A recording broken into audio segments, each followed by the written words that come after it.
Hey guys, turnovers have been a huge problem for this team all season. Today, a couple red zone turnovers really changed the tide of this game. Yeah, Eva, it seems to plague this team every week. And Jeff, we've talked about it on this desk before about untimely turnovers. It seems to happen so much to this team. And Greg Paulus, I don't know what it is about Paulus and these decisions that he makes toward the end of ball games or in critical junctures of ball games. We saw it in week 1 against Minnesota. How do you make that throw in overtime? It comes back to that. They end up losing that game because of that poor decision. You don't. Exactly. And then we see it in the red zone here. Another poor decision into the end zone. And then DeLon Carter, that fumble. It's been a problem for him all year, and it keeps happening at the worst times for Syracuse. The two guys that you just mentioned, Greg Paulus and DeLon Carter. These guys are veteran players, especially DeLon Carter. He's been through so much at his time here on the Hill, and for him to make that costly turnover, that fumble, it just kills any chances of Syracuse coming back in this ball game. They're only down 21-7, late in the third quarter. If they score there, it's only a one-possession game. You can't turn the ball over there inside the 20. It's a momentum killer, Jeff. Right, guys, and that connects back to the fact that the SU offense really didn't show up for this game at all today. They really didn't, AJ. But you know what? I want to use a Greg Robinson term, if I may. Go for it. There were flashes of brilliance with this SU offense. I was really impressed with the SU offensive line. Early on, they were really opening up nice holes for DeLon Carter to run through. He was playing well. When Ryan Nassib came into the game, he was playing extremely well.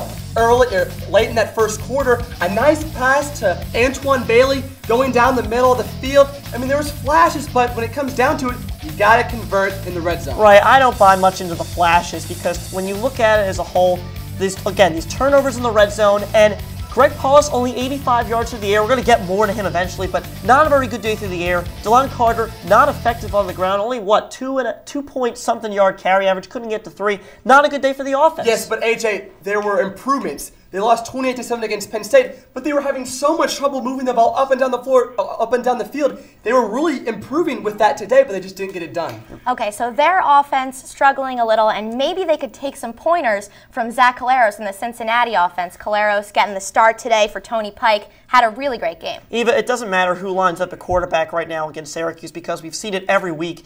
Whoever lines up at quarterback is going to rip them apart. This is the second time now in the Big East, Jeff, that a backup quarterback has come in. B.J. Daniels first at South Florida, replacing Matt Grothe, and now Tony Pike out, Calleros in.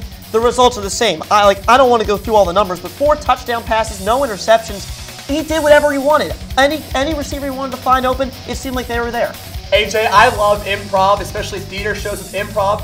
And the play where Cincinnati was about to kick a field goal, it was a botch snap, and Calleros just picked the ball up, and he threw a touchdown for Cincinnati. Great improvisation there on that play. 22 of 28, almost 300 yards passing, 4 touchdowns. You can't say enough about the job he did today against the Syracuse defense. It just doesn't matter who lines up a quarterback. It's the same result every week, and unfortunately, I think we're going to be subject to this much success for the rest of the Orange season. Sea. For the rest of the season.